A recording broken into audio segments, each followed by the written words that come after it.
में कोई नए लोग आए हैं भगवान। हाँ, कोई राम लक्ष्मण सीता करके हैं। अच्छा, तुमने पता तो किया ही होगा, कौन है ये लोग? मैं क्यों पता करती फिरूंगी, मेरी बला से आई थी वो सीता खीर खिलाने, मैंने भी रख ली। बनाती तो अच्छा है। अच्छा, और? क्या और क्या, मुझे तो कुछ गड़बड़ लगती है। गड़बड़ मतलब? बनती तो बड़ी सीधी है। अरे बाप ने घर से निकाल दिया है, पर बिना बात के कोई अपने बच्चों को राक्षसों से लड़ने क्यों भेजेगा? उसने बताया नहीं? बताएगी क्या, मैं क्या बेवकूफ हूँ, दिखता नहीं? इतने बड़े राज का राजकुमार अपने से छोटे राज की राजकुमारी से ब्याह क्यों करेगा, और वो भी उस लड़की से जिसके कुल का पता नहीं? सुना है किसी खेत में बड़ी मिली थी। कुछ तो हुआ होगा, शादी से पहले कुछ तो हो गया होगा। अरे क्या सचमुच? तो मैं झूठ क्यों बोलूंगी? इनसे बचकर रहना मुझे तो ठीक नहीं लगे। अब उसकी देवरी को देखो, लक्ष्मण को, भाभी को ले आया और अपनी बीवी का नाम तक नहीं लेता। कुछ तो गड़बड़ है। खैर छोड़ो जी, हमें क्या लेना देना, जैसा करेंगे वैसा भरेंगे, बस गंद ना फैलाए यहाँ पर।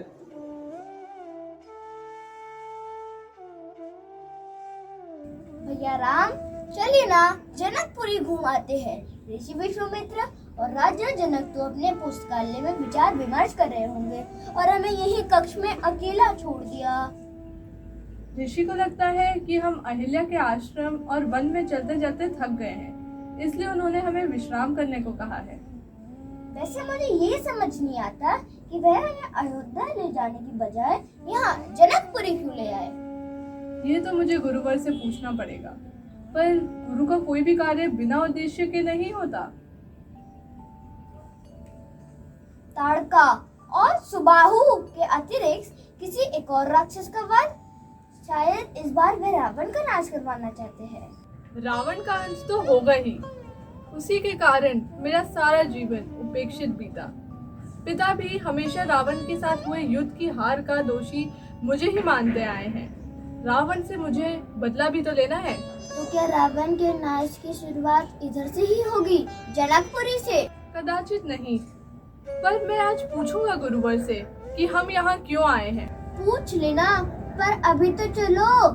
ये लोग थक कैसे जाते हैं, मुझे तो थकान होती ही नहीं। जब तक सोने का समय नहीं हो जाता। चलो, लेकिन हम कहाँ जाएंगे? हमें नगर के रास्ते के बारे में भी तो नहीं पता। भैया आप ही तो कहते हैं, एक कदम उठाओ सारे रास्ते अपने आप ही खुल जाएंगे। दूसरों को उन्हीं के शब्दों में बांधने में तो तुम गुरु हो। चलो।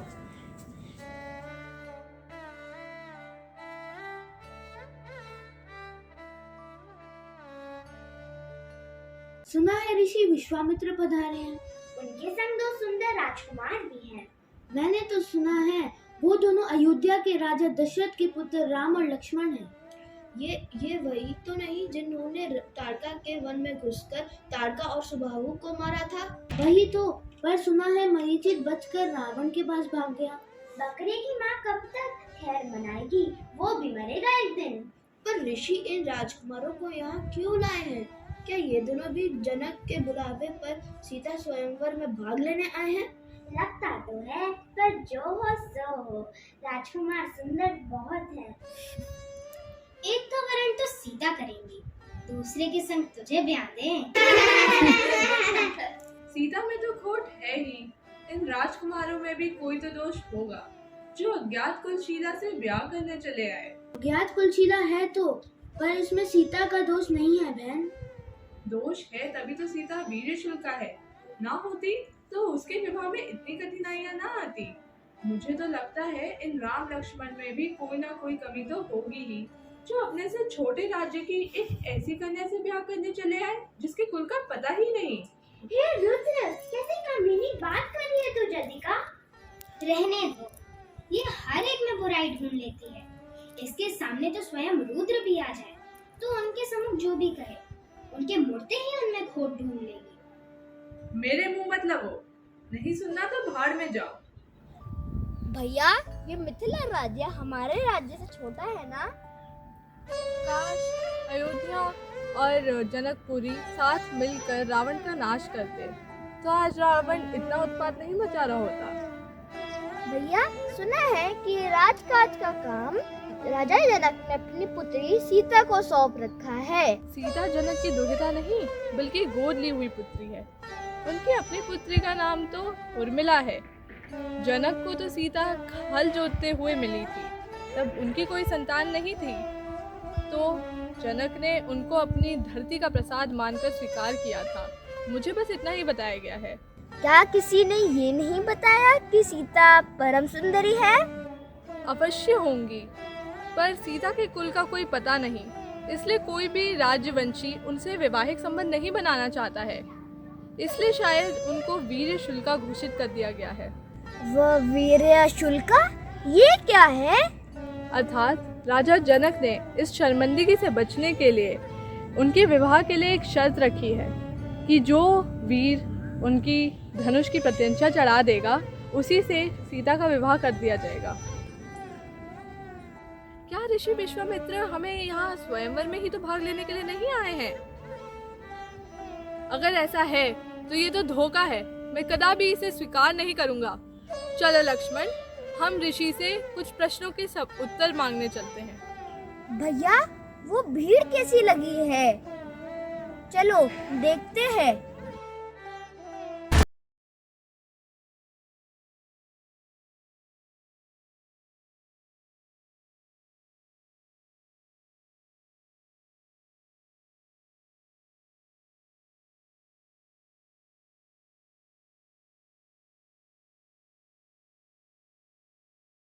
मेरी आज्ञा को उल्लंघन करोगे? मैं यहाँ की गृह मंत्री हूँ।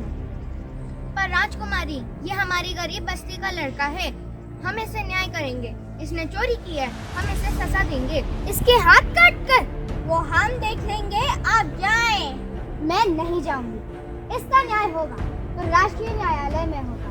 मैं तुम्हें इस बालक पर अत्याचार नहीं करने दूंगी। आप हमारे मुंह मत लगे देवी सीता, आपके कपड़े मैं ले हो जाएंगे।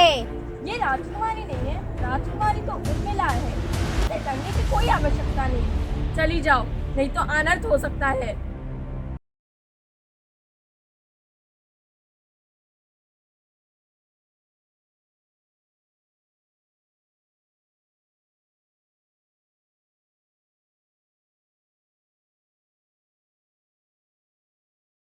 कोई और है? मैं इस राज्य की गृह मंत्री सीता इस बालक को अपने साथ ले जा रही हूँ। इसे दंड मिलेगा अगर ये चोर है तो, और वह भी नियम कानून के मुताबिक होगा। मैं चोर नहीं मालकिन, मुझे छोड़ दीजिए।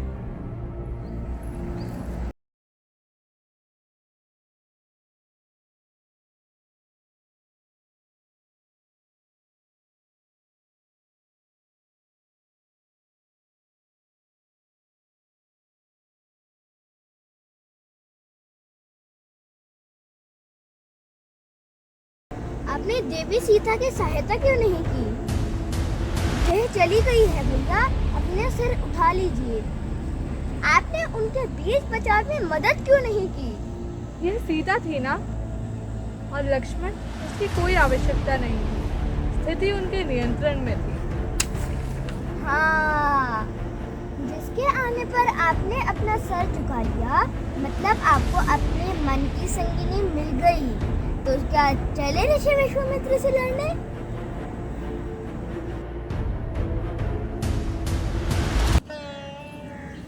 लक्ष्मण, तुम बाहर ही रुको, मुझे तुम्हारे भाई राम से अकेले में कुछ बात करनी है। मैं भैया राम को अकेला छोड़कर नहीं जाऊंगा। राम, इसे आज्ञा दो, ये बाहर जाए। देवी, आपने प्रधान का कष्ट क्यों किया? पहले अपने भाई को बाहर भेजा है राम, मुझे आपसे एकांत में कुछ कहना है।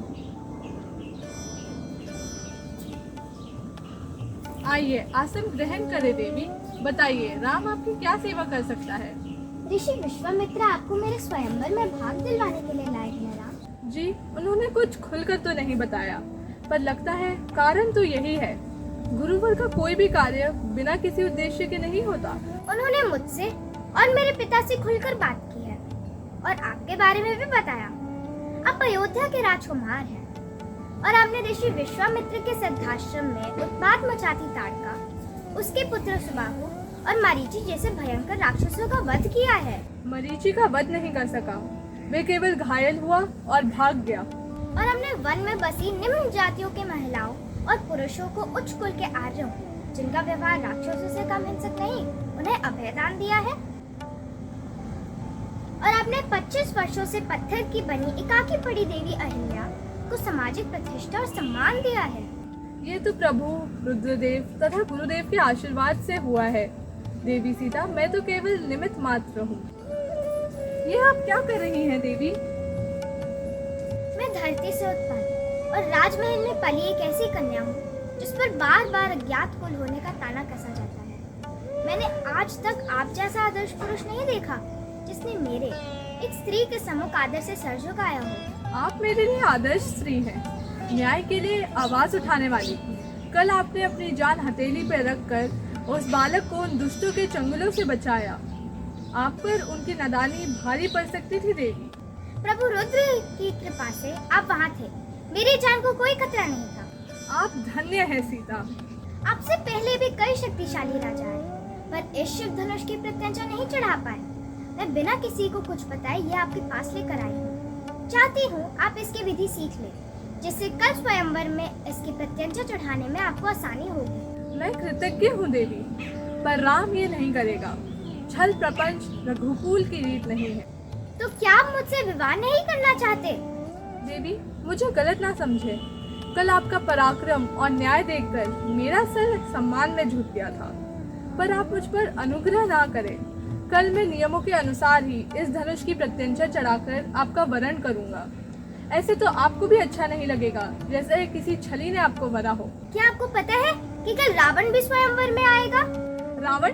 क्या आपने उस दुष्ट को भी आमंत्रित किया है? नहीं राम, मिथिला नगरी में कोई ऐसे नहीं चाहता। मुझे तो स्वयं आश्चर्य है कि बिना निमंत्रण के वह आ क्यों रहा है। चलो, ये भी अच्छा हुआ। कल हम दोनों की बुद्धि और शारीरिक कौशल का भी पता चल जाएगा। वह अपने वायुयानों में 1000 सुरक्षा कर्मी साथ लेकर आ रहा है। अगर उसकी इच्छा युद्ध की है तो मेरे लिए स्वर्णिम अवसर है अपने पिता की हार का बदला लेने का। पर मैं ये स्वयंवर धूर्तता से नहीं जीतूंगा, ये मेरा अपमान होगा। ठीक है, फिर बस ये याद रखिएगा कि सीता आप ही के साथ बूढ़ी होना चाहती है। आप संग नहीं होंगे तो मैं भी नहीं रहूंगी। देवी सीता, आपके साथ बिताए गए हर पल मेरे लिए अमूल्य है, स्वर्ग सुख के समान है।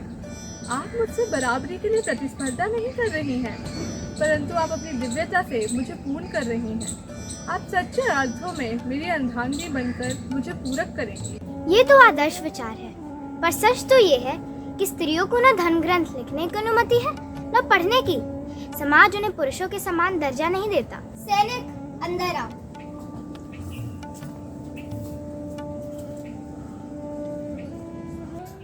भैया, ये सीता की बहन उर्मिला है, अत्यंत सुंदर है वो तो दिख रहा है और बुद्धिमान भी।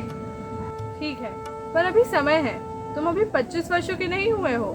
बहन, क्या हम इस धनुष को ले जा सकते हैं?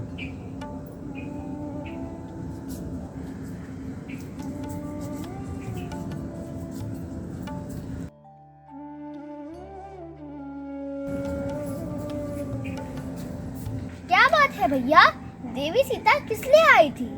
कल आने वाले तूफान की चेतावनी देने आई थी वे, भ्राता लक्ष्मण।